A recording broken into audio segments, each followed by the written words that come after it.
You will become like us. There is no need for love when you advance beyond the flesh space. No, it's not the Cybermen.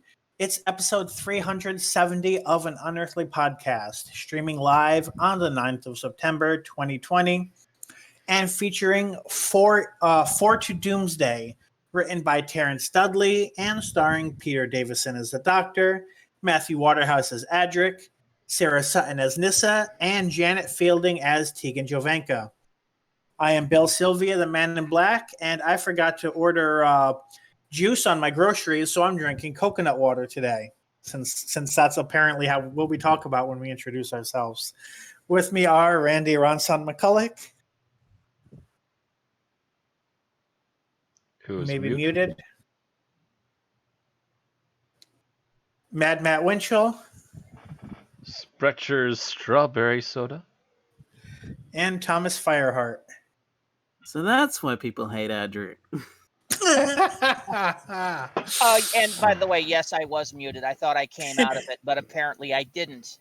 Or I probably clicked and I just missed the button by half a centimeter. And then I was already tabbing over to the script. So, But no, I said, boy, I'm glad I chose the right week to make chili because it's freaking cold outside. It's under 40 degrees right now. Yeah, it's still 80 every day in Southern Ohio. Yeah, we've just had a cold snap. That's just... I'm still 51. Right now... Must be just that you're getting hit by the gale itself or whatever it is it's passing through. 40. It's 48 degrees, but when you adjust the temperature, it is 40.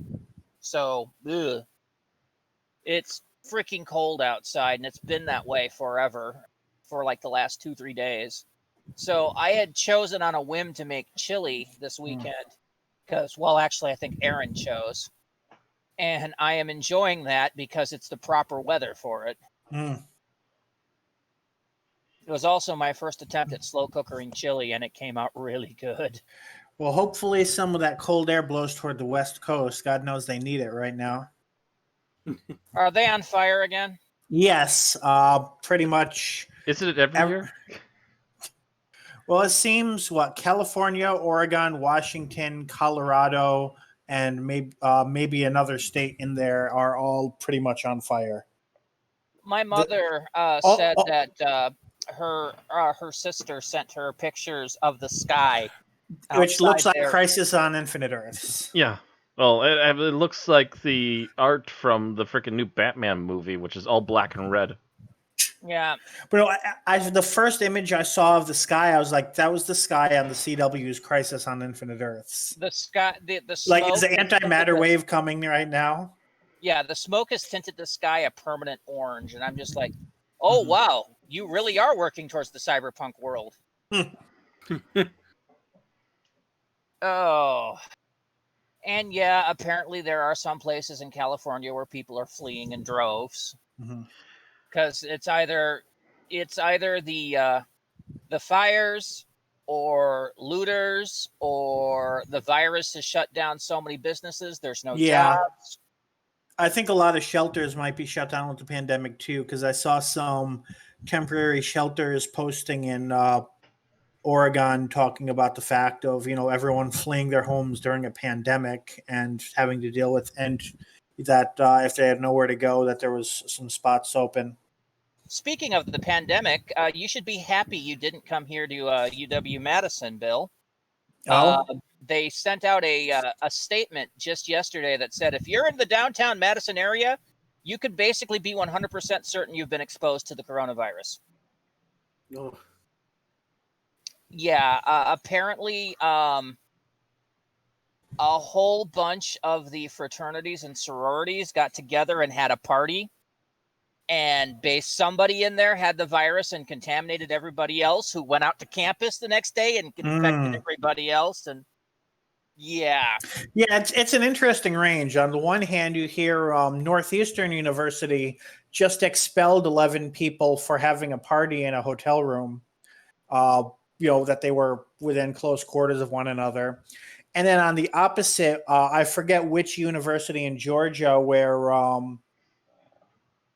where Eli that used to podcast with us is going. There was a post. It's not confirmed as absolute truth because it was just posted on Reddit. But allegedly, somebody at Chick-fil-A was working while positive all week, and of course exposing hundreds of students that go to Chick-fil-A. Joy. Yeah. And apparently HR's response was try not to tell people about it so it doesn't cause people to be freaked out. Jesus. Huh. Jeez. Yeah, the response of people to this situation has been getting stupider and stupider. Oh yeah, and they said the quarantining was voluntary. Yeah. Yeah. This year is really proving that the thesis that the U.S. is really 50 different countries loosely glued together. It also proves that this country can't listen. It's not just this country. Infections are up all over the place. It's a human nature to us to get over the hump at the top and start seeing things going down, and then try to resume your life like nothing's normal, and then it spikes right back up because people are not waiting. Even then, it's a huge difference between like the places that were taking it seriously in the first place are still doing a lot more to crack down. The places that were barely ever taking it seriously are at this point like, oh yeah, it's a hoax. Well, let's not talk about Trumpy Dumpy's response, okay? Oh yeah, that's a whole different podcast. Yeah. Anybody have anything in their own personal lives this week that doesn't involve fire or plague? Well, I tried over the weekend. I had a problem. I don't know if I mentioned this last week that my fan was making squealing noises. Oh, yes. I tried over the weekend to surgically repair my fan. I am sorry to say my fan died on the operating table. You pronounced it. Oh yeah. Well, I tried to put it back together and flip the switch. Throws the switch, and all the king's horses and all the king's men helped. Yeah, I apparently demagnetized it. So I'm just like, well, frack. That's $20. I'm not getting. At least it's the right week to no longer have a fan. Yeah, if there had to be a week for it. It should be waiting for me tomorrow because it was supposed to arrive today. It was out for shipment today. I got a replacement, but I got 3 years out of that one. No, I got more like 4 or 5 years out of that fan. So it was just a cheap fan, or cheap $20 box fan. That's not bad. Yeah, I got a money's worth out of it. I bought the exact same model, so I'll soon have that running in my window. Wow, my fan's been living much longer. Is it a box fan? It's not a box fan, but it's not a small one either. It's like, I want to say, isn't that what you would call a window fan? The oscillating little guys, the big circular top? No, that's called a table fan or a desk fan. Table fan? The oscillating one would be a table fan or something along those lines. Well, we've had this sucker, I want to say, since I was in middle school. Yeah, here's the thing. Those kind of fans are easier to clean. Box fans are a bitch to clean because I've only normally occasionally cleaned it. I haven't even used it regularly until the last couple of years. Yes, but those usually have like little tabs or something, so you can pull off the wire case that the fans are cased in. The box fan, you manually have to unscrew the grills. And so I had this running nearly constantly, year round, for I would say 4 or 5 years. I had never cleaned it before last week. I cleaned it. I pulled a giant tribble's worth of dust out of that thing. But the motor itself had gotten dust contamination. So over the weekend, what I had done is I'd opened up the motor case and tried to clean out the motor, but in doing so, I demagnetized it, killed it. So, like I said, it's still got 5 years worth out of it for $20. Not bad. Well, outside of your fan dying, I visited my extended family. Yeah, scared the hell out of Aaron. Apparently, Because Erin can't remember anything, even though she's been told it like 2-3 times in a week. Yeah, because she kept telling us the only person that wouldn't be there on Sunday was Barry. So No, suddenly, I said 8 I said rolled literally around. a week in advance. I'm not gonna be there, and I even said it on our video that we recorded Saturday night that I wasn't gonna be there the next day. And she still whoosh. And she's still freaked out because it's like nobody's heard from Matt. I'm like, yeah, he probably has a family thing, but she gets 2 times at least. She gets nervous and high-strung sometimes. Oh yeah. Yeah, as soon as I'm literally powering up the computer, I literally suddenly get a text on my phone. Are you okay, Matt? Where are you? I said I was going to be busy. Yeah, when something bothers her, it eats at her. Mm-hmm. Well, honestly, and she just won't leave it alone. Our cat has had a little spot under his chin, which was apparently a spider bite, but Erin didn't know that until about a week ago. And she kept freaking out about this spot under its chin. I'm like, cats get that. It's not a big deal. Probably something bit him or something scratched him. Might be a flea. But she kept worrying about it every single time she petted the cat. I'm like, God. I admit, if I were in that situation, I'd probably be texting someone who knew better. Like, how do you know if a cat has cancer? Oh, yay. But yeah. Don't get me wrong, it's nice to be worried about, but yikes.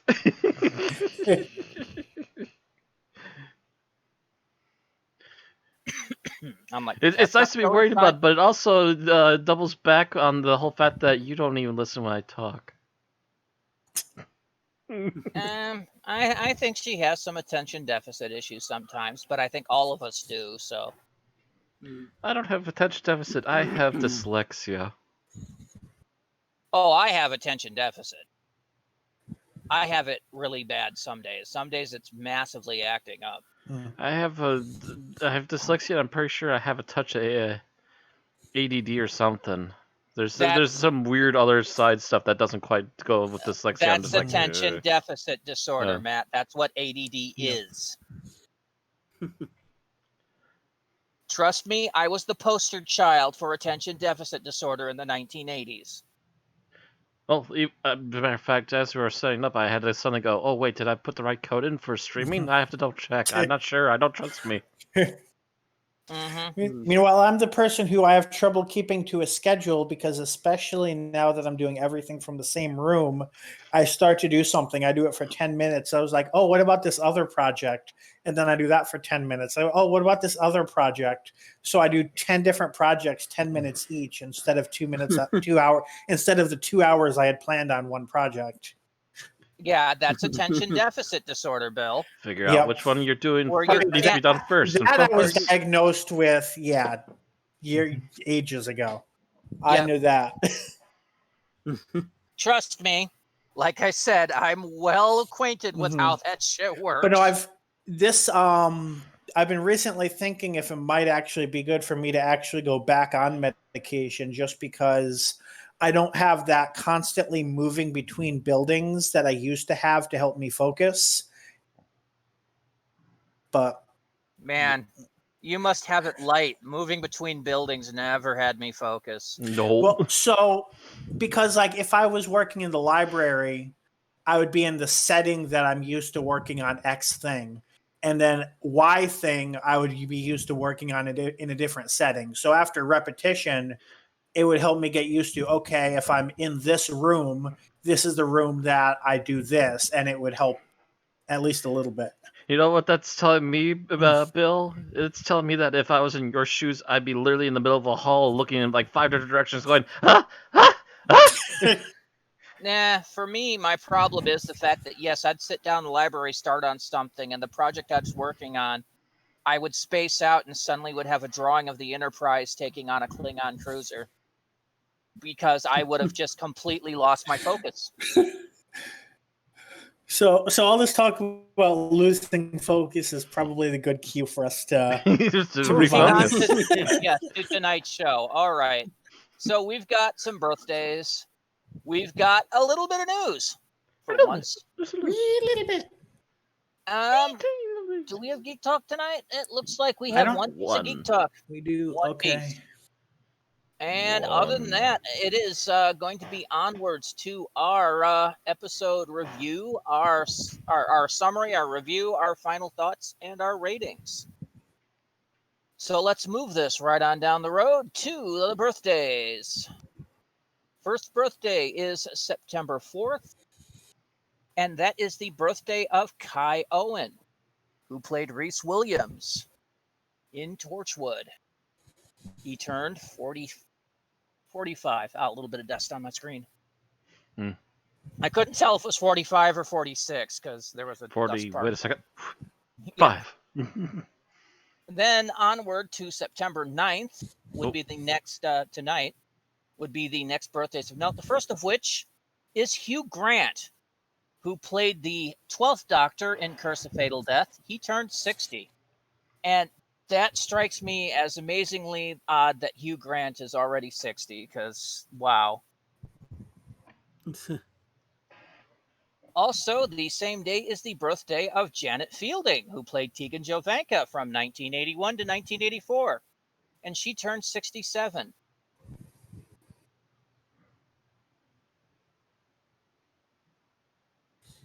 So happy birthday, Kai, Hugh, and Janet. Moving down to our news, and the big news out of the BBC today, as a matter of fact, is that the BBC has approved and is ready to launch the Daleks animated series on YouTube in November as part of the Time Lord Victorious. That little ongoing thing they've been doing for the past half year. It is a 5-part series at 10 minutes each, and is going to have a host of people in it. But most the most common name, of course, is going to be Nicholas Briggs. Of course. In fact, some people have made statements that it's probably going to be 10 minutes of Nick Briggs talking to himself.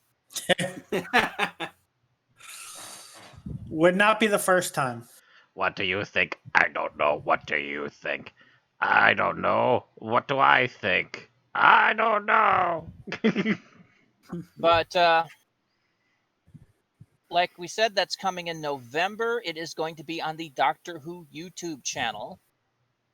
So keep your eyes peeled for that. And then finally, we have some Big Finish releases this week.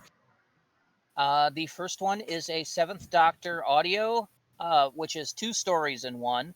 The Flying Dutchman and Displaced. It's the 7th Doctor, Ace, and some other guy I can't remember. Non-canonical Big Finish actor. Also out this week is the New Adventures of Bernice Summerfield, Volume 6, Lost in Translation. Yep, more stories with Big Finish's big character, Bernice Summerfield. And then finally, free this week, as opposed for the Big Finish Lockdown Special, is the first 4th Doctor adventure, Destination Nerva Part 1. And you can get that right off the Big Finish website.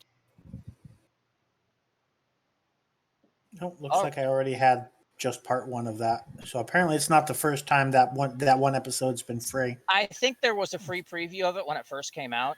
They released it as part of this. Here's the 4th Doctor. Here's the 4th Doctor audios. Have a taste, All right. So that's it for the news. Moving on to our Geek Talk. It looks like Matt wants to talk about a video game. Yes, from 2011, I finally got around to finishing Bastion. It was voted for by my Patreon viewers. Thank you, everybody. Um, so, long story short, Bastion is I guess you could call it an action RPG. There is a level up system, although there's only like 20 levels. There is technically gear collecting, although you only have like I want to say somewhere around 6 or 8 weapons. Um, and a lot of it's just like it's essentially like an action RPG, almost in a similar vein to Legend of Zelda, I guess. But you have a lot more ranged weapons and stuff, so it also has a little bit of a twin stick shooter vibe to it as well, to some degree. The main story is based around the fact that this other fantasy world, literally the entire world has just up and disappeared except for small bits of it that are still floating around. And you're the main character who is referred to by the narrator as just the kid pretty much the entire game.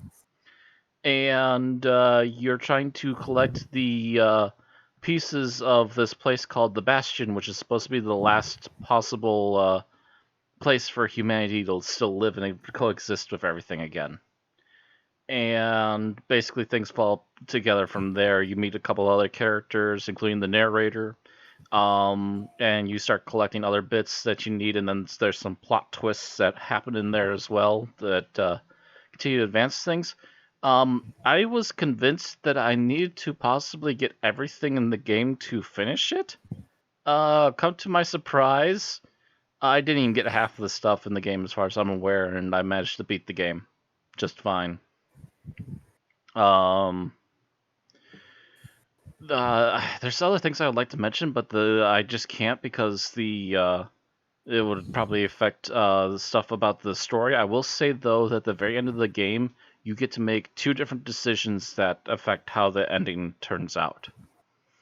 And they are legitimately your choice. I would also add that I've mentioned before there's a narrator for the game. He literally the entire game is narrated by him, and he has this really deep, very nice narrator voice. He was so popular for a while that other indie developers and stuff would actually hire him up to do extra things. There was even an officially made sound narrator replacement for the game Dota 2 that had this same voice actor come in and do all of the announcements for the game. That's how popular he got for a while there. Really nice game, really nice art style too. It's very painterly looking. Very fast combat, and overall, I really enjoyed my time with it. Is that it, Matt? That's about it for that. Okay. All right, that was fast. I can't go into other things about spoiling the story. It's a good one. I'd say go for it if you're interested in at all in any kind of semi action based top down RPG fight stuff. Yeah, unfortunately, I'm not going to have any games to talk about till November, and then I've got 3 games dropping over 4 days. Oh, actually, you're not going to probably beat them all, I'm guessing, in time.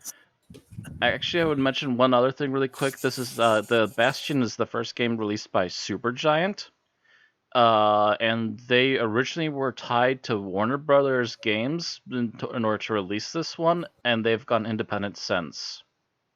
Well, that's because Warner Brothers Games is virtually shut down. No, like they went independent like within another game or 2, and they're now in like 5 games in.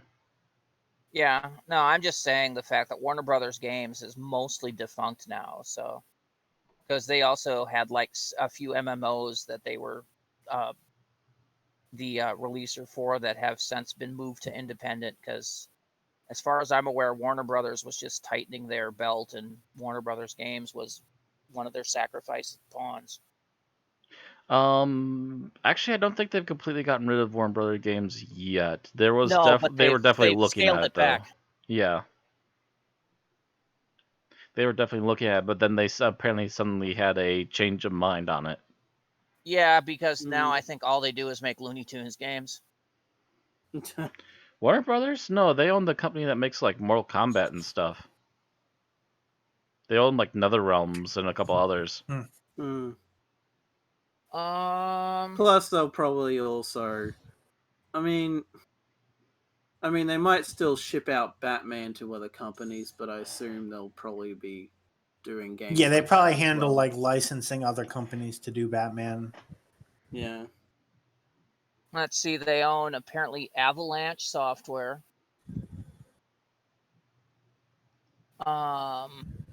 Monolith. Monolith is a big one. They're the ones that made the Mad Max game a couple years back. Yep. NetherRealm, like you said, Rocksteady. Oh yeah. TT Games, which Telltale, I guess. Maybe they bought out Telltale. no, it was Traveler's Tales. Traveler's Tales. Never mind. Yeah. No, as far as I know, Telltale Games is defunct. No, they've been bought out by somebody else, and they're still technically alive. Air quotes on alive. Yeah. But no, this is not my November. November 17th, Cyberpunk 2077. November 19th, Assassin's Creed Valhalla. Let's see here. November 20th, Hyrule Warriors. Yes, the new announcement. Yeah, I'm like sitting there looking at this going, oh, God damn it. Which They'll apparently be is going to bankrupt be in November, essentially. which is apparently going to be a prequel to Breath of the Wild. It is. It's supposed to take place 100 years prior because it's that Age of Calamity is the subtitle for the game. I'm looking forward to all of those. I've been looking forward to Cyberpunk 2077 since it was announced back in 2013, 2014. And of course, Assassin's Creed Valhalla was shown bits of it earlier this year, and it looks badass.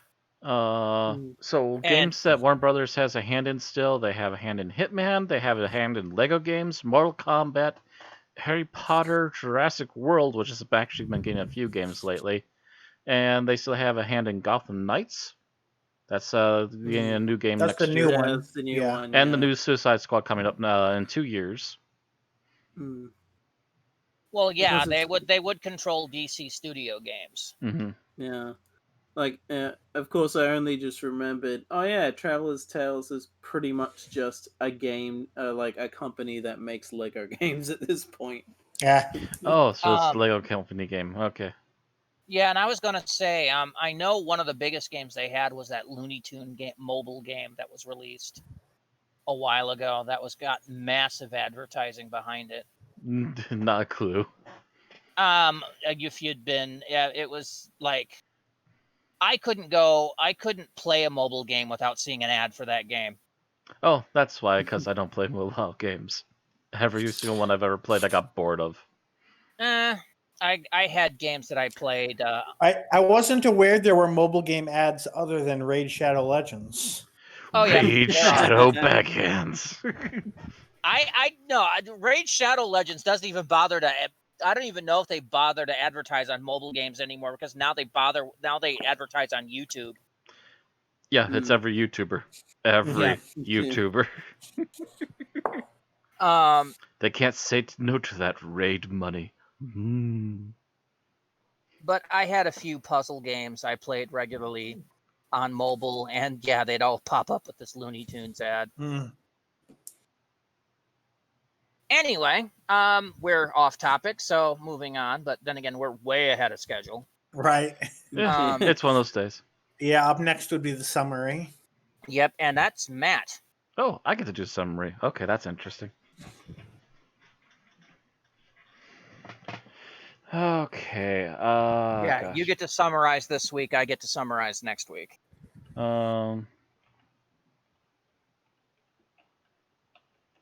So let me bring up a thing really quick so I can try to remember names in case I start flubbing.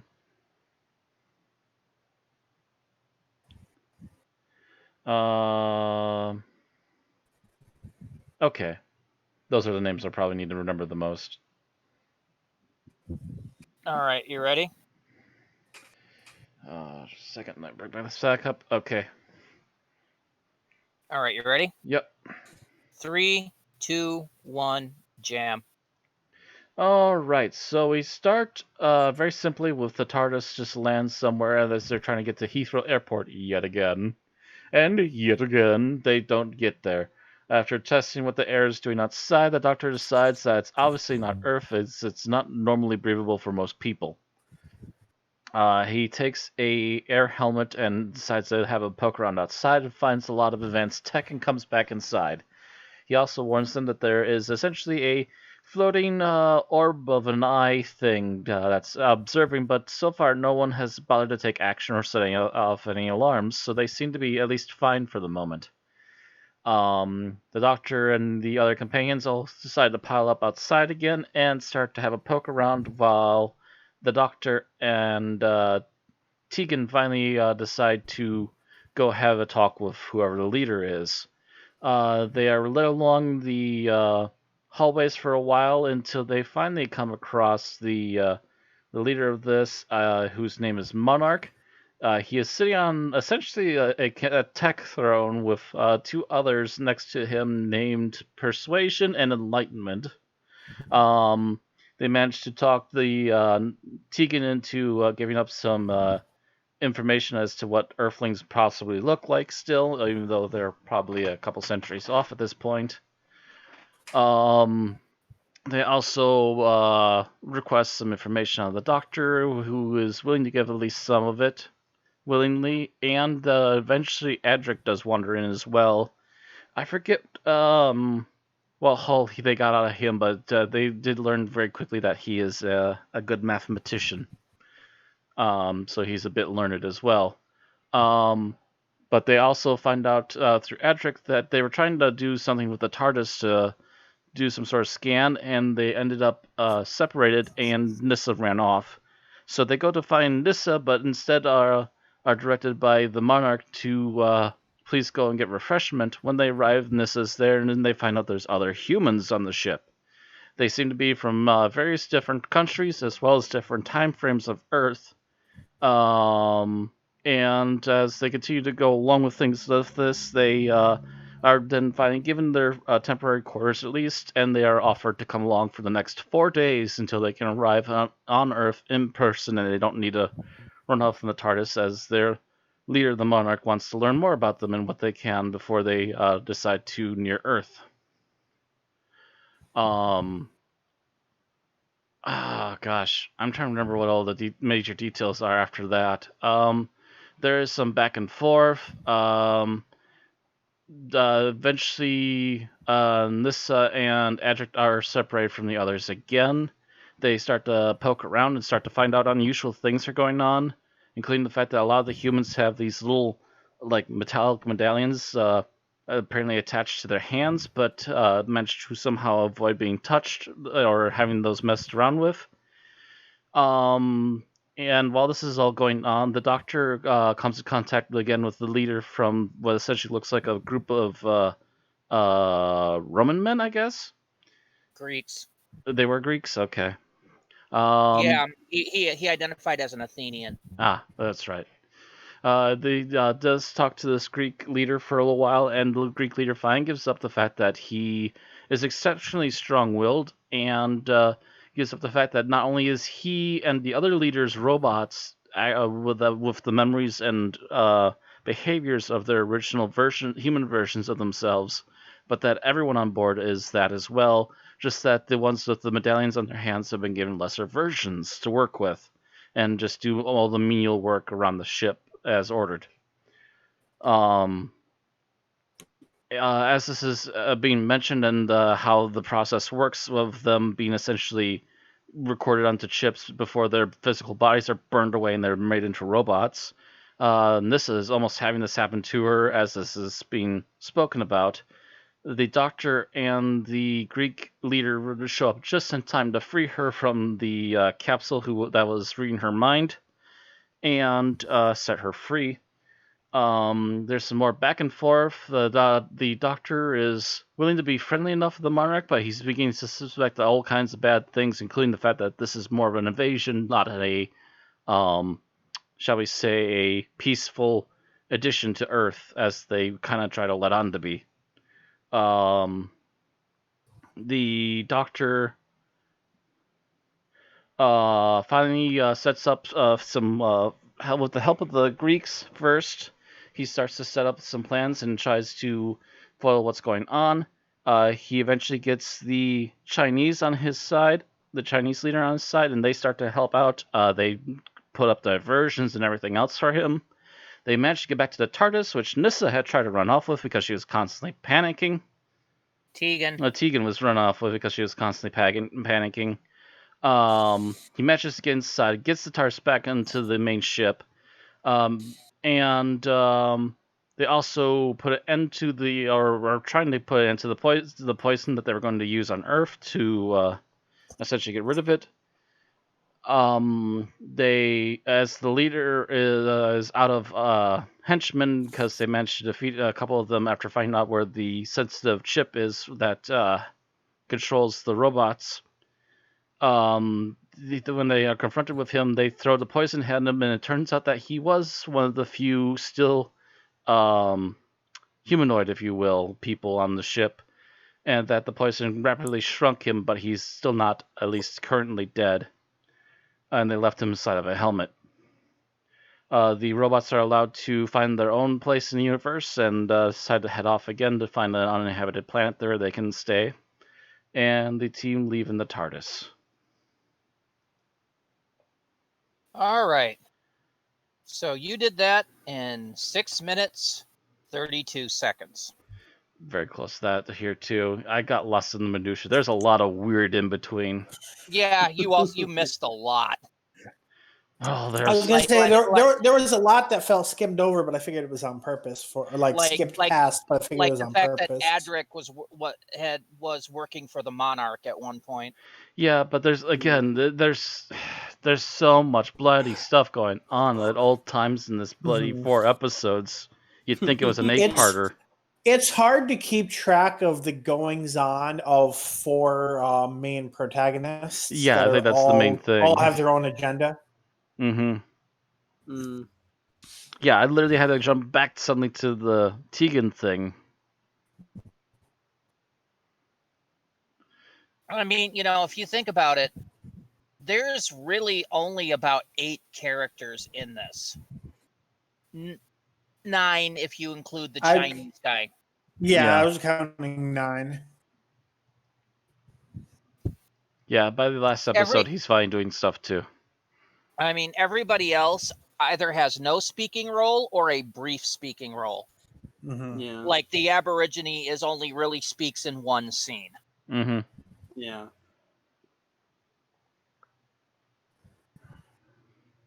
The Chinese guy only gets like 2 or 3 scenes, so I wasn't sure whether to include him or not. Mm. But it was a plot point of like, oh, he's not going to work with us, and then kind of corrupting him back to the light side. Yeah, but the lion's share of the roles is the main characters plus Monarch, Enlightenment, Persuasion, and Biggin or Bigon. Bigon, yeah. The bygones be bygones. I mean, that was basically they had the lion's share of the parts. The Chinese guy who was Lin Futu only had like I said 2 or 3 scenes, and the Aborigine had like 1. So I mean, he was seen in a couple others, but he only had 1 scene where he said anything. Mm-hmm. Yeah. And then there was the Mayan lady who literally did not have speaking roles, which they say was a vow of silence. But I have a feeling JNT said, listen, we don't want to pay another person for a speaking role. Yep. Hence all of the non-speaking servant class. Yeah, the thing is, yes, she has taken a vow of silence until she is reunited with her Mayan people. Well, that's going to take a while. You see, the Mayan people were overthrown by the Aztec people, who were themselves overthrown by the Spanish conquistadors. So, yeah, no. Good luck with that. And considering all of the Mayan groups out there pretty much speak different languages by this point. Yep. Anyway, let's talk about what we liked about this serial. Bill. Oh, that was the roll. Okay. I saw the roll there. I was like, is that new or is that old? No, I changed it while Matt was in final setup. Oh, okay. All right. So what I liked is that this is one of the few stories I think that adequately has enough work for all 4 TARDIS members. I'm not saying everything was done perfectly, but Adric has an agenda that he follows through on. Nyssa has an agenda that she follows through on. Tegan has an agenda she follows through on, as does the Doctor. The Doctor obviously always has a role. But nobody felt like they were wasted in this story. Which is very interesting for one of the first production episodes. Mm-hmm. Yeah. Also especially interesting because apparently Nyssa was supposed to be written out. Which is also apparently why she's not really in Kinder at all. Because they had planned to get rid of someone, but it was actually apparently Peter Davison that convinced them to keep the character of Nyssa around, and they got rid of Adric later instead. If you think about it, this is probably one of the smartest TARDIS teams that we've ever had. Because you've got the Doctor, of course, who's a fucking genius at everything.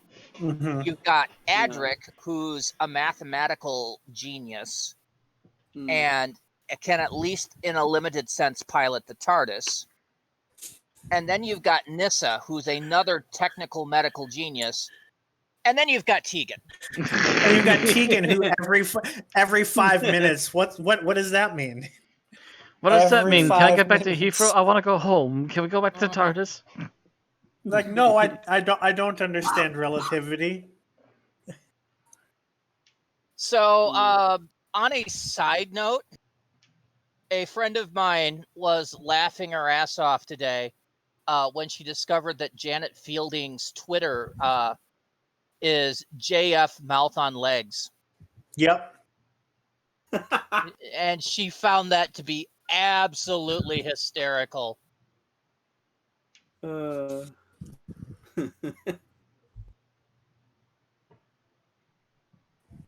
So, yeah. And if you think about Tegan, mouth on legs is a very apt description.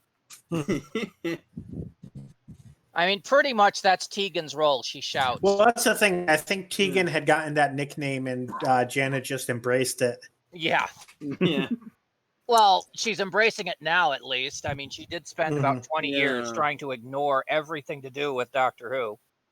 Even to the point telling Paul McGann in 1996, don't take it. Yeah, but she was seduced by those big Finnish lunches. Oh, yeah. The big fish luncheons. Seduced by the dark side of the Big Finish. Anyway, Thomas. We've got bacon sandwiches. What did you like about the serial? Overall. I guess I just like Tegan in general. Like, aside from one thing that I'll complain about later, it's, you know, you kind of get where she's coming from. That she's, I kind of just like that for the most part, she is just kind of single-mindedly pissed about this whole scenario, and they're just like, hey, can we just get the fuck out of here? And like that she keeps that level up. And it just kind of spills over into she just actually fucks up. I feel like if this was New Who, she wouldn't have been allowed to fuck off and attempt to pilot the TARDIS. Oh no, she would have. Only she wouldn't have gotten a key on her. She wouldn't have gotten a key yet. There's something I'll mention later about if this was New Who, something would happen. But I'm gonna wait a bit on that. Yeah, because it doesn't have to. It doesn't have to do with Tegan. Yeah, and I guess it's also just like the way it's done with how Tegan's acting. It could come off as very whiny and bitchy and just like really grating, but for whatever reason, like Janet Fielding just does it in a way that it isn't. At least for me. Stop trying to take away my least favorite thing. I'll have a response to that later on. Okay, Matt, your favorite thing. I'm trying to think. Oh yeah. Actually, I found the what I guess that's technically they turn into villains by the end. The Urbankians. Is that how you pronounce it? Monarch, Enlightenment, and Persuasion. Yeah, I found the race to be really interesting. Although apparently most of them might be dead. Oh yeah, because Monarch's a megalomaniac. Yeah. I found them really interesting. It's kind of a shame that because of the way they wrote this episode, they're probably never going to come back with those. The costumes weren't bad for them. They obviously had some very interesting ideas as to how they go about things. Which, if that's how older people would think about it, it's like I wouldn't mind seeing a good version of that. But yeah, right. they're quite interesting. Oh, and their makeup was actually really pretty spot on for this episode too. For the frog people. Yep. Portion of it. Yeah. Okay. Yeah. I do find it funny, of course, that I think even people in the production kind of joke that they're basically frog people Cybermen to a point. Kind of. So what I liked about this episode is it really kind of touched on the whole Ghost in the Shell kind of feel. Because, most of them didn't really have much in the way of free will, except, of course, for your main race heads. And yet they still were, they were still machines, but they still had echoes. Mm-hmm. Monarch was only able to co-opt them with promises of power over their own racial types. Their own. And Bygone, being an Athenian, was a true believer in democracy and thus didn't follow it. Which I'm not sure that really fits with the history of Athens, but I can take that on an individual level. That an individual philosopher I could see. And it does in the way of the philosophical Athenians, yes. I'm saying Athens was like one of the first ones to be like, we're going to go fuck off and make an empire. But then again, there's also different time periods. So that was really more Sparta than Athens. No, it was more Athens had political control, but they were still ruled through their council. There wasn't one man absolute power. They still elected. No, in that case, yeah, it was more the ruling class of oligarchs rather than a single person or a single. Yeah. I'm not saying anything about imperialism because that's an entirely different discussion. I'm saying Athens did have control over most of the Greek world at that point until Spartan went up and went, no. Right. And then they fought about it. Like and eventually 2 or 3 Spartan times. won. Yeah. Eventually Spartan won. And they were in control until the Macedonians came down and took over everybody because that's fucking Alexander. But yeah, but from a just a political standpoint, they were democratic. Athens elected their heads and believed in the vote of the majority. Although who constituted eligible for voting was, again, the fact that everybody constitutes a right is only something that's come into place in the last 100 years or so. Anyway. So that's still what I liked. I just liked the whole concept of the free will in the machine. It's something that gets touched a lot on in Cyberpunk. Okay, so let's talk about what we didn't like about this serial. And I'm sure there's many people with many different things they want to talk about. But we start with Bill. All right. So I mentioned that all of the companions were adequately used, and this is true. But they are at their peak annoyingness for certain companions. Tegan is still in Legopolis, one-track mind. God, can you freaking change the channel, pick another station, anything to get rid of this broken record mode. And Adric is in pain in the ass mode, in possibly more than I've seen him in any story. Yeah, this is the absolute one where people started to absolutely despise Adric. Yeah. And yeah, Adric and Tegan both being at their worst for this episode. I guess Thomas wasn't as bothered, but I was just like, shut the fuck up and go away. Even the doctor is eventually like, listen to me. Yes, he was shit. too. He was this close to throwing her in a closet and locking her. Oh, no. I'm talking to Adric. Oh, to Adric. Adric too. Yeah, he was like...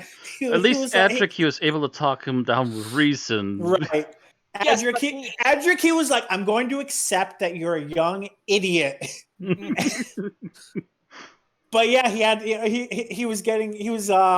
definitely had a pissed off parent tone with Tegan too, which was really funny considering this was the episode where they kept harping on about how Tegan was an adult and Nyssa was a child, and that's not their roles on the TARDIS crew at this point. Nope. Yeah, in fact, Tegan does kind of become the mother figure, but it takes a bit. Yeah. I will say Tegan... I think it takes Tegan leaving and coming back. Yeah, basically. Yeah. I think Tegan's attitude doesn't bother me as much, but probably because I haven't been exposed to this Tegan as much. I'm more like... I only need this episode. Because I've seen Legopolis, I've seen... I think I've seen Kinder. I'm pretty sure Tegan was my complaint when we watched Legopolis too. See, I can understand him for Legopolis at least a little bit, and it wasn't like it was constant either. But anyways, I'll get down to what I hate later. Go on. I mentioned earlier what I said about I would make a statement about this being Modern Who. If this was Modern Who, Adric would have been off the TARDIS after this episode like that. The fact that he was actively working against the Doctor for a while. It's like, that's it, boy, you're done. Well, I mean, hell, New Who Doctor's thrown people, like threw Adam to the wayside. Yeah. Yeah. So... It's kind of what I meant. This was kind of Adric's Adam moment. I mean, he would be throwing Tegan off the TARDIS, but he's been trying to get her to where he can throw her off the TARDIS. Right. Yeah. And then, of course, once they finally get rid of her, she pretty much immediately comes back anyway. Yeah, but she's a lot more amenable after that. And she's supposedly been gone a year, so... Yeah. She kind of pulls a Donna Noble. But yeah, at this point, you just kind of want to throttle them both, lock them in a room, and let them fight it out. Yeah. Or hit Adric over the head with that maths book. Which part of me was thinking that's what you were going to say if this was New Who, because I feel like someone in Nyssa's position in the 2000s would have probably turned around and taken that book and whopped him upside the head. I don't know about that, but there probably would have been more hostileness.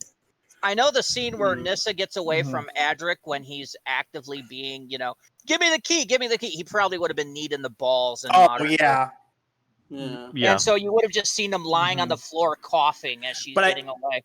I mean, I don't think you could be quite that misogynistic in a post-2005 episode and not face actual consequences for it. Because he kind of, other than being called a chauvinist, he kind of gets off light in that regard. Well, the whole concept was he's still supposed to be a boy. And it's kind of hard to tell who's supposed to be what. Because Doctor Who literally has the case where these people are in their 20s trying to play people 10 years younger than them. I'm wondering what the actual age gap between the three companion actors was. We know Tegan's about the age that she's supposed to be. Yeah, I think Tegan's supposed to be close to what she's supposed to be. I feel like Nyssa's supposed to be younger than her actress. Nyssa's supposed to be about 16, I think. Yeah, something like that. And Adric, I think, is also supposed to be close, but I feel like he should be younger still. I think he's supposed to be 15, 14. Okay, Yeah. so Janet Fielding is actually 8 years older than either Matthew Waterhouse or Sarah Sutton, so they did get that part right. They don't look like there's that much of an age gap to me. No, they do not. No, it does not look like there's almost a decade between them. Yeah, it doesn't. It looks like maybe she's 2-3 years older at most. Right. So I was sitting there, I was like, what, is she like 20? But I mean, you know, especially after Adric leaves, I do kind of get the feeling that Nyssa and Tegan develop kind of a sisterly relationship. Right. But at this point, you don't see it because Tegan's basically being a colossal bitch.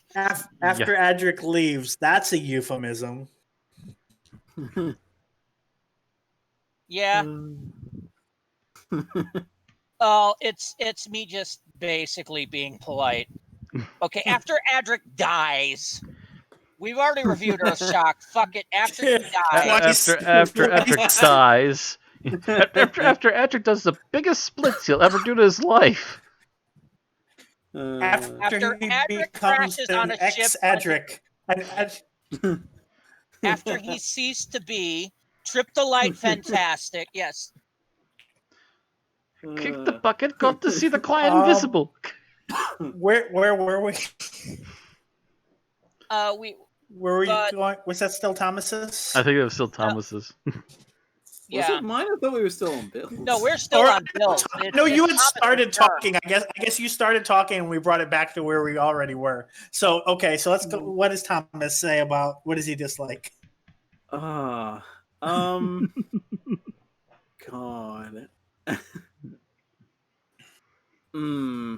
Like, there's a thing that I could honestly attribute to just a scene, so I'm wondering whether I'll make a big deal out of it now. And if it's just a scene, save it for scenes. Unless somebody else brings it up. Yeah, I'll save it unless it comes up. But so I guess generally it's a bit. I mean, this is very indicative of Old Who anyway, but I just find it like could we have like done more with the other characters that are like just in the background here, because it's like it's basically the Athenian does all the talking, the Chinese guy gets like they made excuses.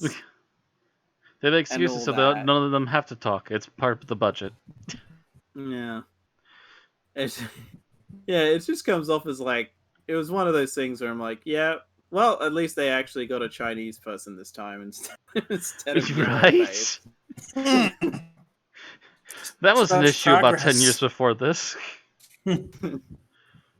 This apparently this actor was actually quite well known as well. Apparently, oh my god, he was in Bond movies. Who was? The guy playing the main Chinese guy was apparently in 2 different Bond movies. No, but you know who he was? He's fucking Kato from the Pink Panther movies. Oh. You know, the guy that was hired to randomly attack Inspector Clouseau. I must admit, I don't think I've seen them in quite a while, so I wouldn't remember. I can't even remember if I've seen a Pink Panther movie all the way through.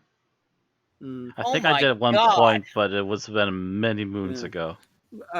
Like in the behind the scenes, they brought it up, and that's the only reason I kind of remember that it was like a big pull to get him. And even then, it was just a matter of the director approached him and threw it out there. It's like, well, we need this character's Chinese. You're Chinese, like, you up for it? And they were actually kind of surprised that he was willing to do it. Because he'd done much more high stuff. Know what's going to happen if I say no. But no, I mean... Well, if he was also a British actor, I mean, everyone over there still knew what Doctor Who was, so... A lot of those actors, despite no matter what kind of movie credit they've had, they've always hopped at a chance to be a part of something that stays Doctor Who. Yeah, he was born in Warrington, Lancashire, so yes. Yeah, there you go. Yeah.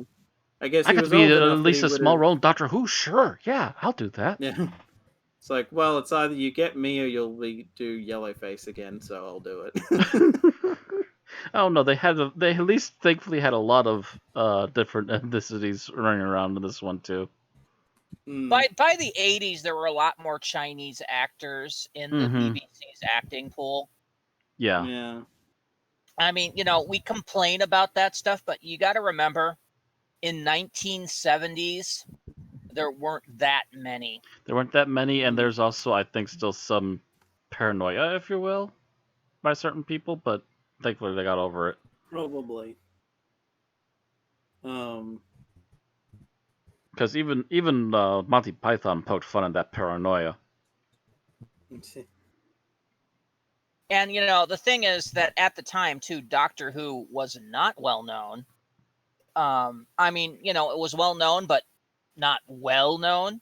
Not until Tom Baker became, the hottest thing in the universe. Yeah, not until he was actually probably almost like a season or two away from being done. But at that point, it was almost starting to reach America. Yeah. Oh, because there were more than 2 channels by the 70s? By that point, yeah, because there was what became ITV, which was several small independent stations in various regions, like Thames and Grenada, and those had been around since the 70s. But that was the beginning of independent television in Britain. All of those eventually banded together and became ITV. Anyway, were we up to Matt now, or? I think so. Yeah. So number one thing I hate about this, then. Oh dear Lord, Tegan. I've seen some episodes where she's bad, but I've never been more annoyed with how she was written in this episode. Oh my word. By the time she was storming off to get into the TARDIS, I'm like, oh no, please don't, please somebody, anything stop her. No. This is gonna go poorly. Yeah, it went poorly. Not as poorly as it could have gone. Yeah, not as poorly as it could have gone, but it still went badly. I thought that the Toad guy was going to end up inside the TARDIS. I figured that would only happen if he was fast enough and smart enough to figure out where she was headed. But apparently they weren't. Or, she would have accidentally materialized herself outside of space and time. Leaving the Doctor completely and totally stranded. I mean, they see her go into the TARDIS, but they just assume, she won't know how to pilot it, so they just kind of that is their assumption. So it's like, oh, okay, so she's probably gonna get killed. If you didn't know anything past this episode. All right, that's what it was for you. Was essentially piggybacking off of Bill. It's just Tegan. And I had moments of Adric too, but again, at least he was able to be talked out of it. But the way Tegan was written this episode, Do remember, though, that Tegan is an involuntary companion. I know that, but that's not a reason for her to be acting the way she did. I guess in hindsight, that must just be a thing. Involuntary companions start off annoying. Involuntary companions should still at least understand this is a time machine. Even if we fuck up, we can eventually make it there. Yeah, she completely ignores. It's not going to change the situation. Yeah, she constantly ignores the logic of this is a time machine. We can still fix this. Please be patient. She also seems to have a third-grade education. All right, so I'm actually going to go. I have 2 things I didn't like. One of which is pegging off of Bill's with Adric. Because, yes, this is the most crappily written Adric we've ever seen. And this starts a whole chain of him working for the baddies, at least, or faking working like the baddies. Well, actually, the faking working for baddies happened long before this. It started with Castrovalva. Well, that was involuntarily working for the baddies. No, he started faking working for the baddies back during the vampire thing. Yeah, that's true. Yeah. Yeah, At it's least like then you it was think. obvious that he was faking it, at least as Yeah. long as you were a viewer. And this was no, though. he's completely snowed by them. Mm. And that really bothered me. His casual sexism bothered me, Mm-hmm. and just his sheer insistence that the monarch was benevolent just completely is like, come on, Adric, you've been through this before. You're the veteran of this companion crew, and you're getting snowed by this. Imagine if he talked that way in front of Romana. Now that I think about it. Oh, she probably would have slapped him. Oh yeah. Yeah. I think it was at Romana's assistance Adric became a companion in the first place. So yeah. Well, or I guess even like if he'd like not died and showed up again and was still a pest when Ace was around, Ace would have kicked the shit out of him. Oh, yeah. Anyway, the other thing I was going to say that I didn't like about this serial is the CGI was dodgy as hell. I mean, I noticed it from scene 1, where you have the ship approaching, and it's so obvious that they're backdropping the star line. I'm like, ugh. And then later on, where they do the bit where Bygone pulls up his face. Yeah, that's one that really bothered me. But it's like anytime they use CGI in this, it's dodgy as hell. It's like, go back to models. I guess as an addition, one thing that I found kind of funny was like every time I looked at the walls in most of the sets, I'm like, okay, did someone just see like the exterior of the Death Star and think, that's a good wallpaper?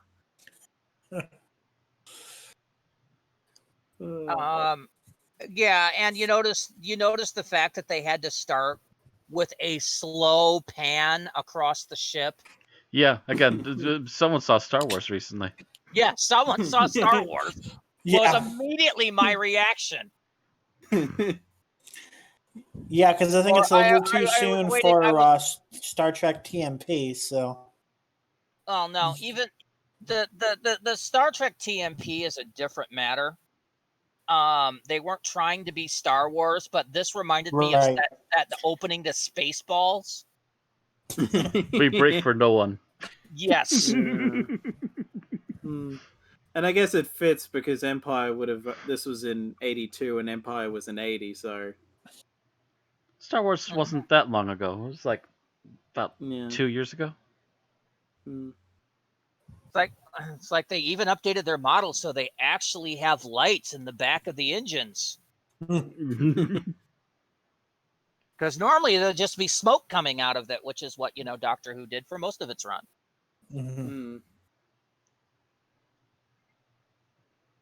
But no, they felt they had to step up their game because of Star Wars, and their director tries to recreate the frickin' scene shot for shot. I'm like, nope. The Star Destroyer scene is like, nope. And then your model's not that impressive. Then RTD watched the prequels and introduced CGI. Oh, that was going to happen anyway because CGI got cheap. Yeah, that was going to happen no matter what. At least he didn't try to blue screen every shot with live actors. That George Lucas gets smacked for.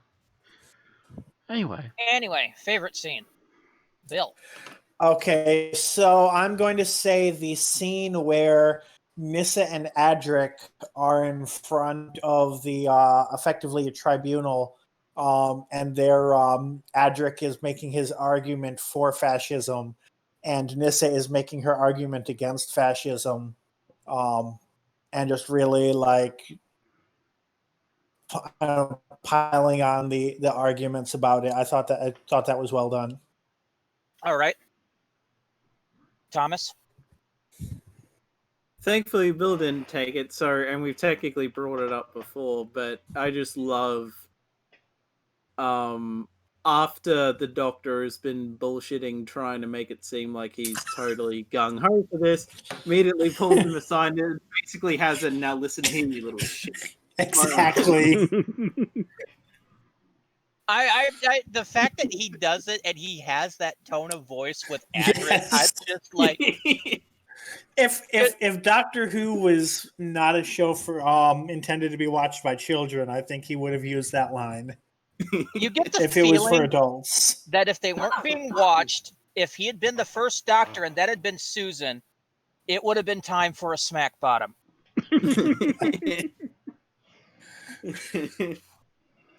It's just, he's like, I'm fed up with you now. You're going to listen, or I'm going to leave your ass here, you know?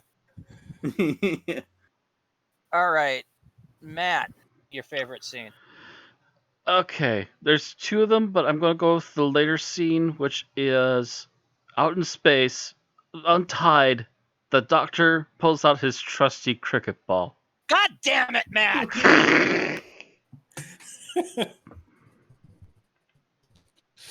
I forgot about that when I was picking my choice, but that's a really good one.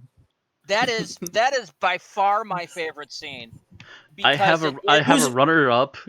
It was a full Chekhov's cricket ball too.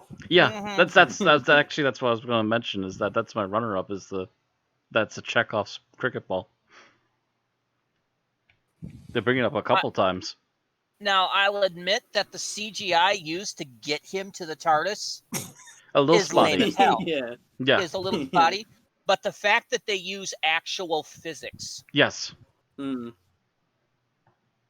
Both Yes. That would have said something that would have legitimately worked. Throwing the ball and catching the ball would have actually helped his momentum. So I'm like, Mhm. yes.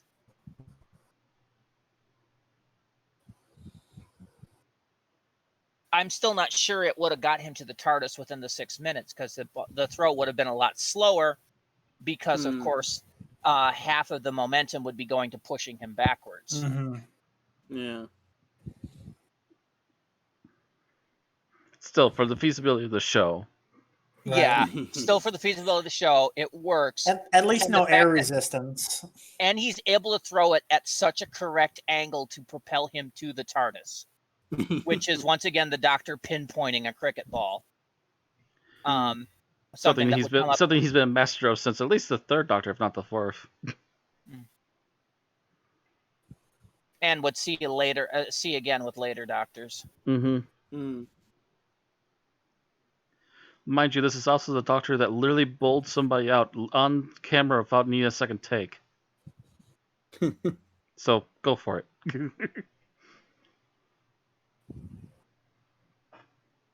All right, so fuck. Now I was banking on that scene. Shit. If I would have known that, I would have got my other scene. Such as the penalties of being last.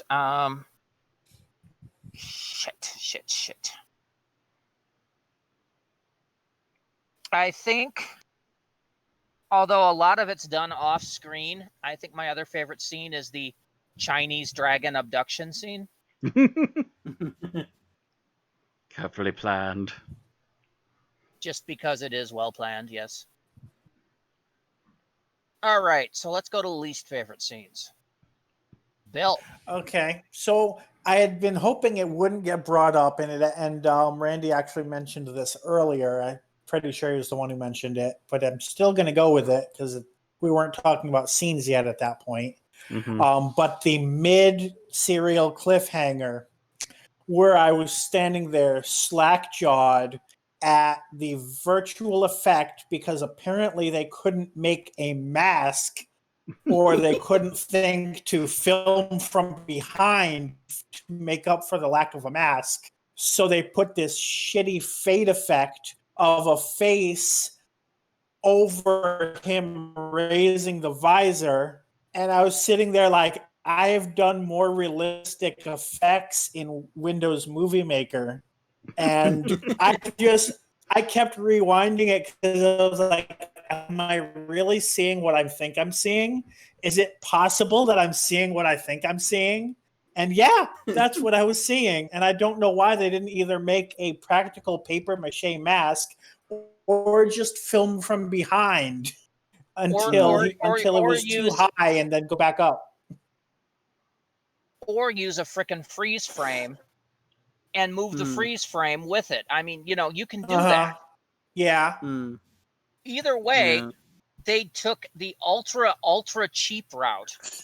Yeah. And that might have been because apparently they were having budget issues right here, but still, it couldn't have been that much more expensive. I was just sitting I was like, okay, I get maybe they didn't have anybody who was good enough to make a paper mache face, but why not film from behind for 5 seconds? Yeah. And then go back to the robotic face and that be like the shock, you don't know what you're going to see. And then you go up front and it's all the gears and shit or the transistors or whatever was there on his face. Literally, the easiest trick would have been to shoot from behind. You just see him remove some sort of rubber mask-looking thing, and then you shoot from the front again as he's suddenly a robot. Exactly. Easy. Easy. Now, the director in this was John Black, who had directed Doctor Who previously.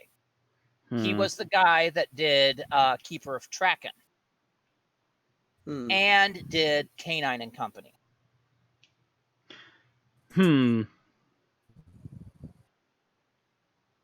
Outside of the master thing, not a lot of heavy technical stuff, I guess. Yeah, from what I can tell, even the directors basically admitted that while directors of the time loved working on Doctor Who because Doctor Who was always trying to try out new, what was then seemingly cutting edge stuff, it's also pretty clear that a lot of these directors were not used to working with these kinds of effects by virtue of that as well. So, I mean, there is notoriously one director who forgot that the TARDIS has to fade in, so it just kind of appears. That happens a couple times, So what might be a factor here was apparently, I'm just looking at the TARDIS data core entry, and apparently this director in the past had not been very respected by people on set and was given the nickname John Gray as a result of that. So maybe this was just kind of a half-ass for the paycheck sort of deal. From what I watched in the behind the scenes, they all got along well. I think it was just a matter of it being rushed, possibly. Rushed and just not understanding where the technical limitations are. Yeah, because this only was the first thing that they did, from what I can tell, because what was supposed to happen instead of Castrovalva basically got thrown out by the script editor because he couldn't work with it.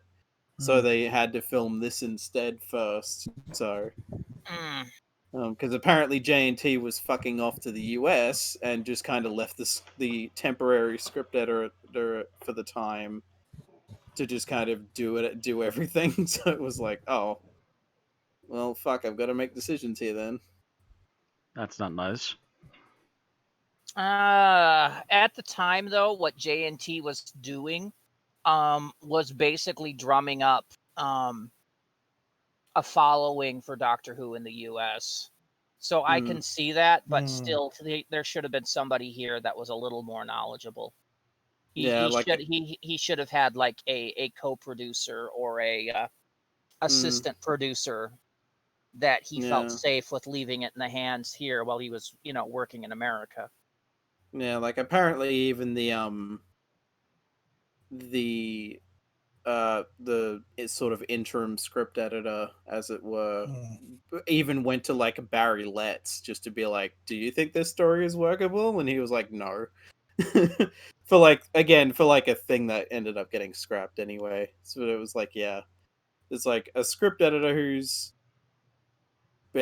probably not even been a script editor that long and is only here to fill space, and a director who's not used to the effects necessarily. So and this was literally Davidson's first performance.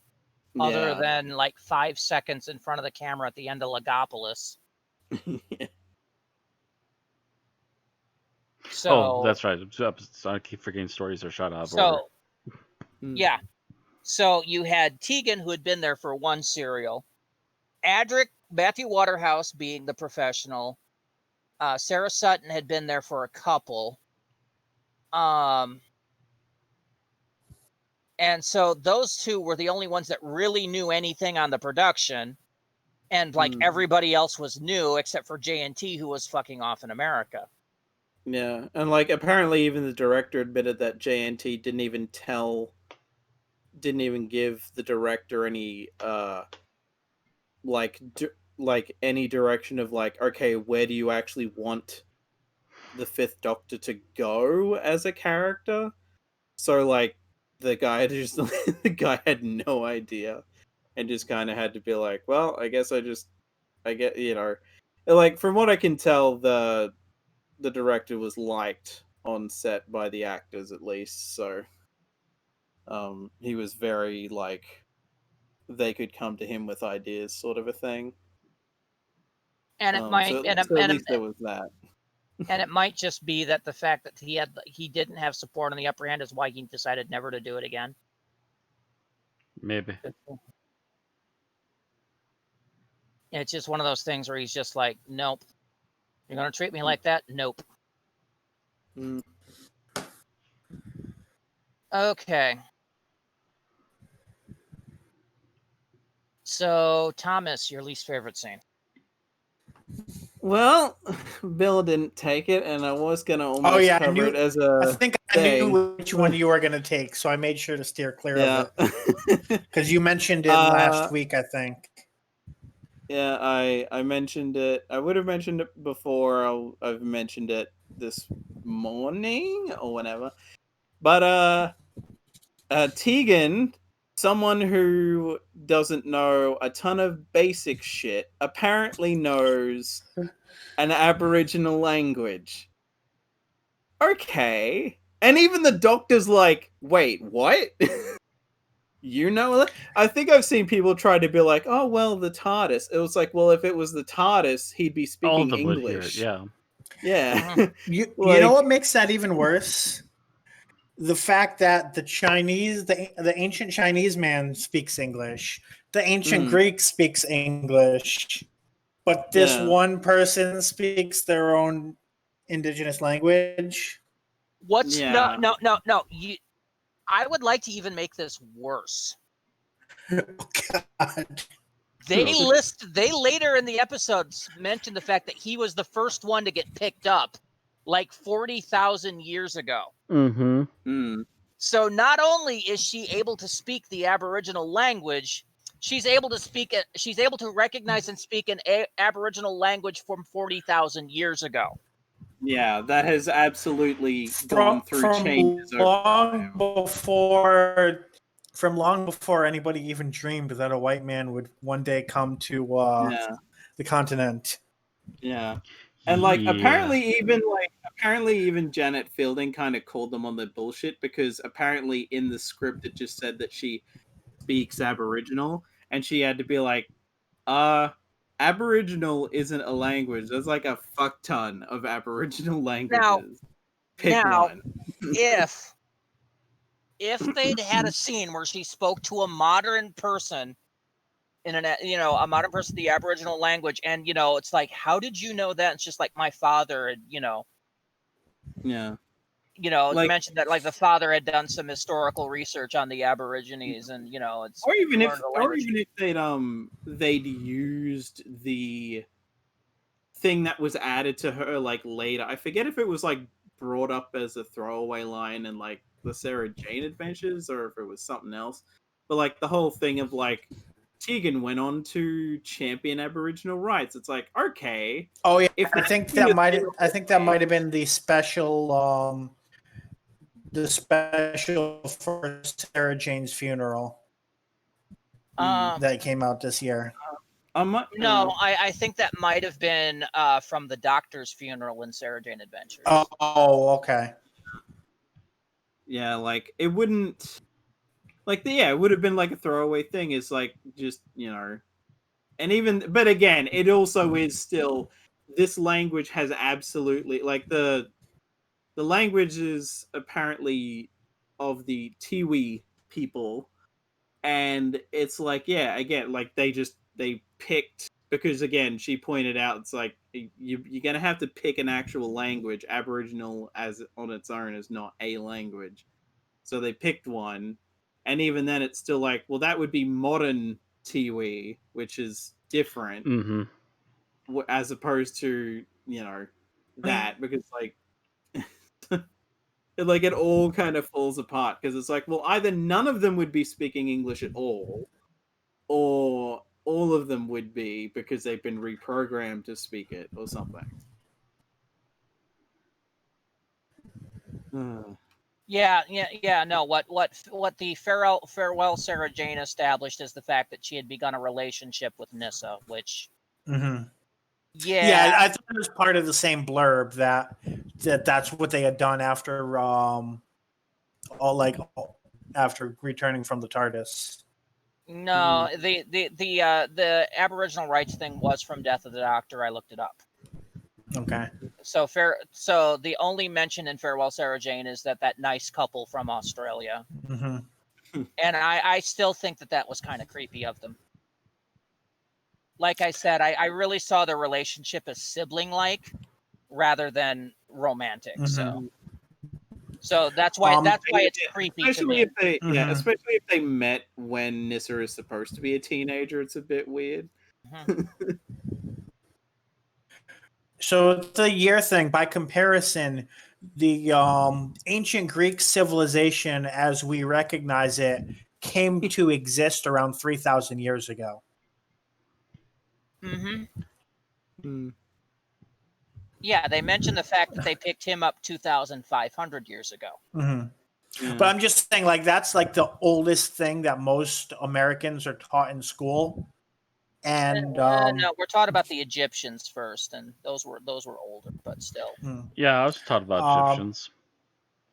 I think a couple of years we even tried to at least briefly brush on like early first time script and stuff, but yeah. But Egyptian, it wouldn't work because we don't have traces of the Egyptian language. They used images that I don't know if we have any language from that long ago.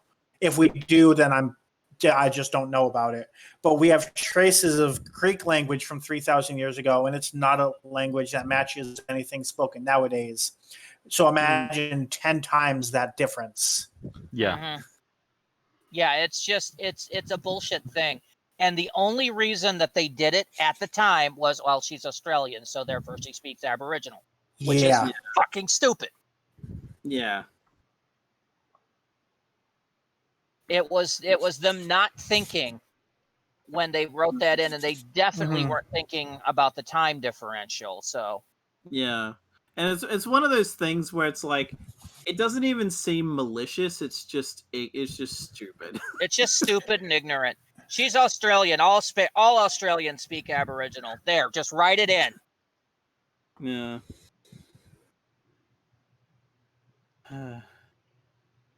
All right, Matt. Your least favorite scene? Oh gosh. So Tegan running into the TARDIS and just starts pounding all the buttons. At what point do you just stop after several minutes of this and go, you know what? Maybe it's a really dumb idea to keep trying this.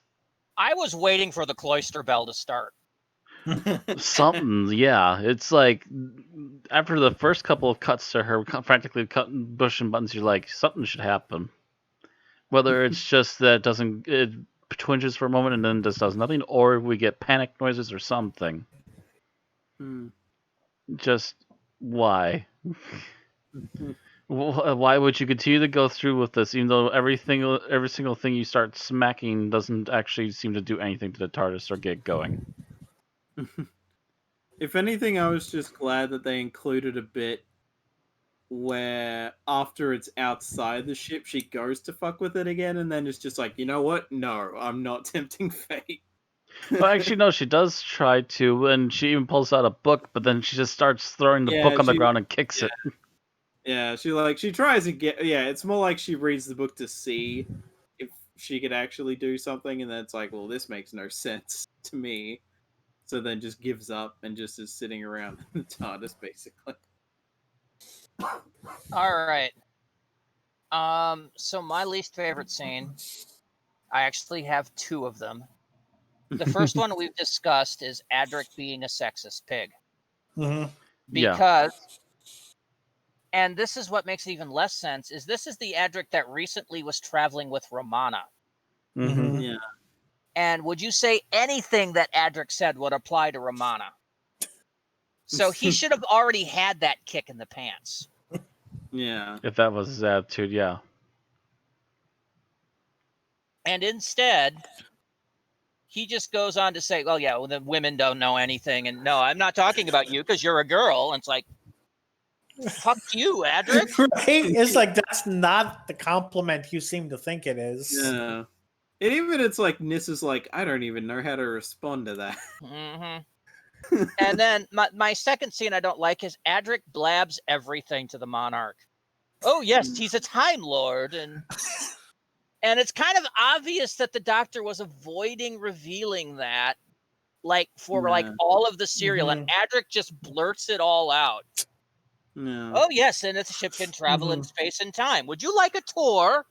Like, fuck you, Adric. I remember in the beginning being like, oh, they have no trace of who Gallifreyans are. That's kind of interesting for such a seemingly advanced race. And of course, there had to be a plot reason for it. So it was also that Adric could go and blow that after we find out the secret plan. Yeah. I mean, I honestly wish Sarah Sutton had kicked him in the nuts. Because, yes, he deserved it. He deserved it twice over. Yeah, it is kind of surprising that the most he gets is a, oh, will you shut up? Mm-hmm. And not her, like, putting her hand over his mouth. Mm-hmm. Well, that's why I was saying before, like, if it were, I mean, Rose or Donna would not have been standing there reading that big math book. Martha, maybe.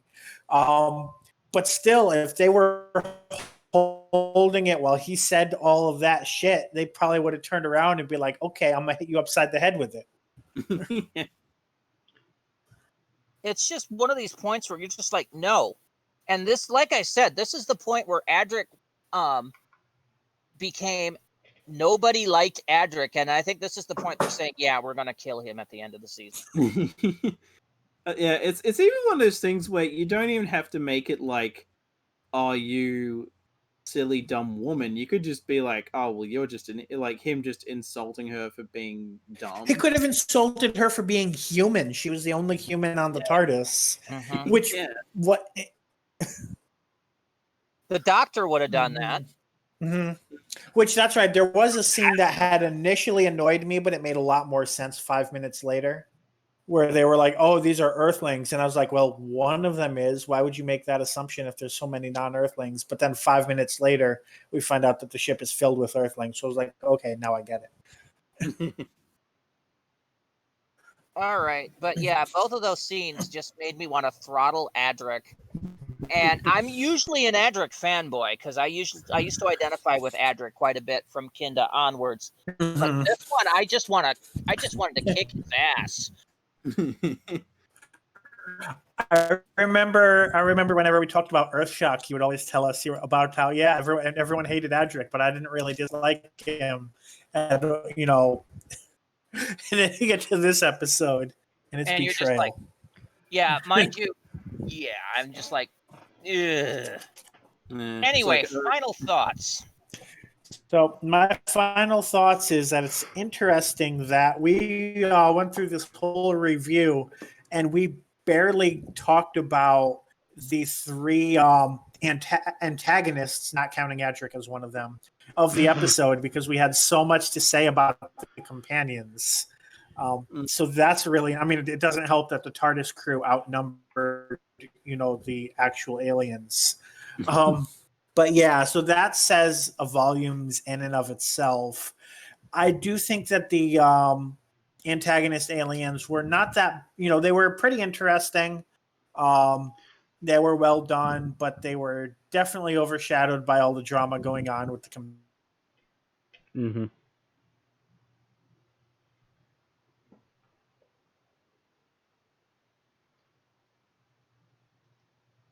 Oh, here we go. Just a moment.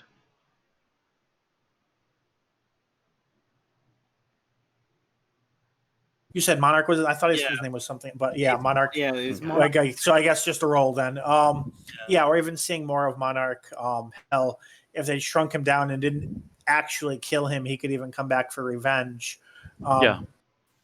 For all I know, Big Finish has done it already, and I don't know about it. But yeah, so I have no problem with any of those three. There definitely was a lot going on with the companions that kind of overshadowed it in just the fact that we had this long conversation that was almost entirely about the companions really exemplifies the issues there. So overall, the story had a lot of potential, but I think it squandered a lot of it. All right. Thomas? As much as as much as I hop on stuff like how they handle the indigenous person and all that, which if anything, I'm just glad that they said that he was from thousands of years ago and not, oh yeah, this is a modern day Aborigine. Yep, it's like that would have been just as awkward potentially. Like as much as I was able to put up with Tegan stuff, I guess maybe I just found it more entertaining because again, I'm just not as used to her being like this. And with Adric, as I said at the start, it's like, oh, this is why everyone hates Adric. And it really does feel like, well, yep, that shock can't really come soon enough. For that, the villain's kind of like, I am kind of in a way surprised that they, in some form or another, I guess they are kind of fairly definitively beaten, but it is kind of interesting that nothing has been seemingly done with them. All I can really at least see on the fan wiki or whatever is really just the serial and the novelization of the serial. So so that's kind of interesting that there's something Big Finish hasn't actually tried to do anything with. That's probably got to be rare. Yeah, it's weird. There's so many things that really bug the shit out of me, but actually looking at the plot, I'm like, does this actually overshadow? Because I feel like it kind of does. Because there were so many times, there were a few times where I had to pause on my first watch through because I was just like, okay, what? But like, yeah, I don't know. Like, I would say you could apparently this has fans, even if not many. I don't know. I don't really know how much this is held up.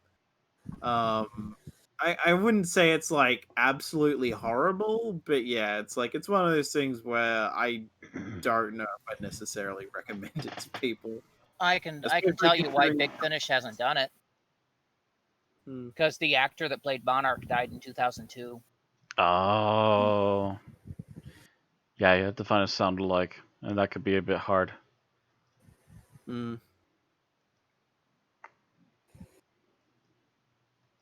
So go on. I just thought I'd mention that.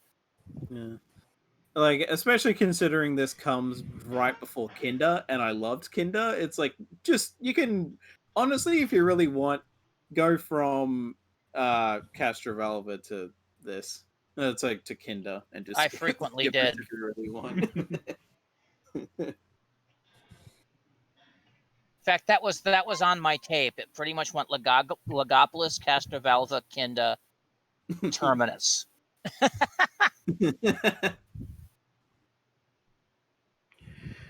So I guess it's on to me then.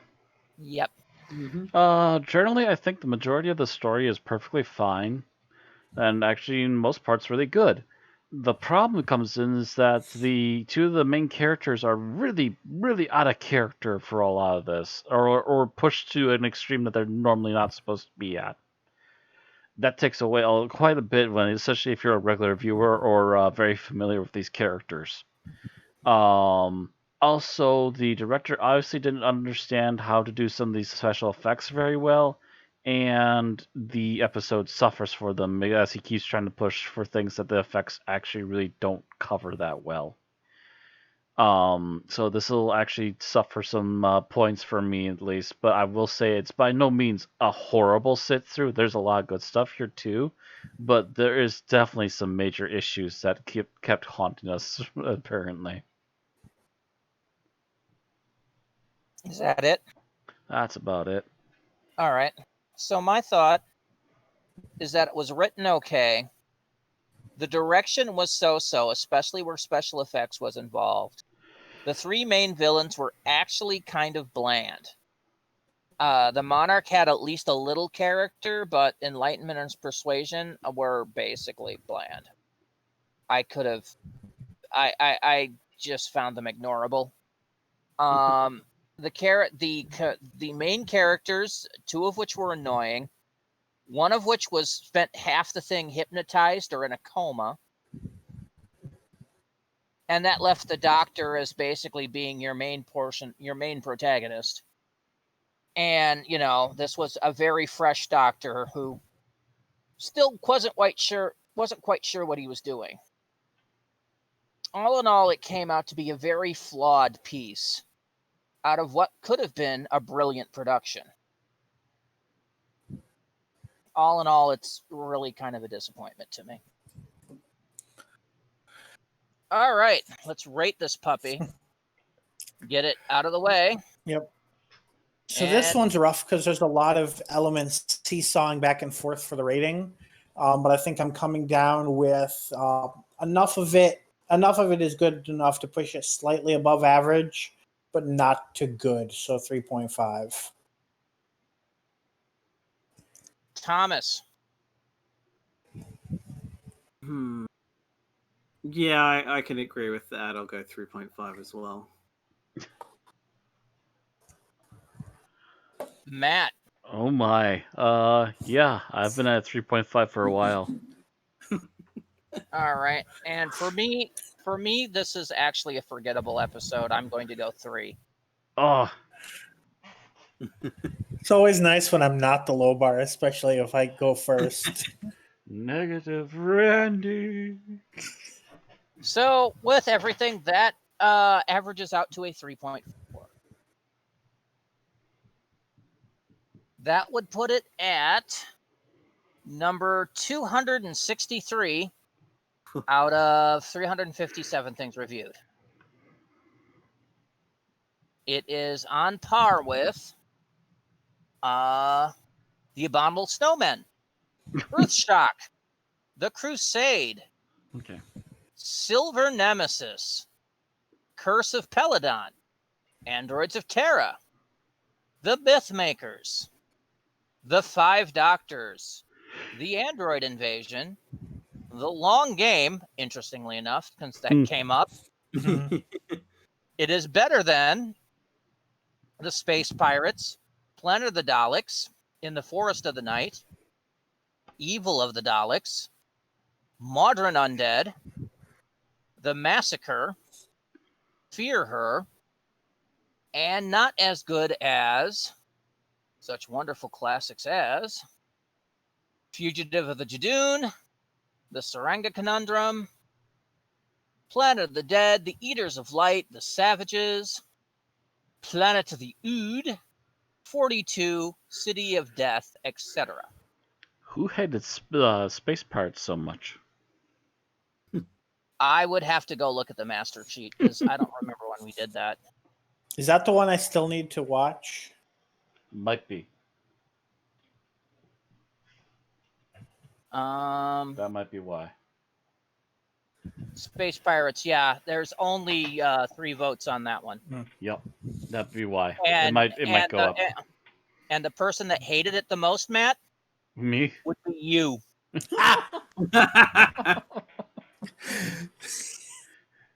I suddenly That have was- a newfound fondness.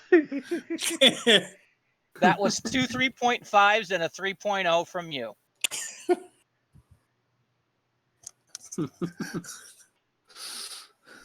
Anyway, the complaint is coming from inside the house. Anyway, I'll repeat again. It is 263 out of 357. That is all we have to say about Florida Doomsday. Right. So those listening at home, please let us know in the comments what you have to say about Florida Doomsday. And you, as well as your rating. Don't forget to like or dislike the video if you feel those ways. And of course, subscribe on YouTube or follow on Twitch to keep getting our new podcasts. All right, next week we continue on with season 19 of The Fifth Doctor. And in the next episode, we'll kiss the sonic screwdriver goodbye in The Visitation. Written by Eric Sayward and starring Peter Davidson as the Doctor, Matthew Waterhouse as Adric, Sarah Sutton as Nyssa, and Janet Fielding as Tiga Jovanka. See you next week. I regret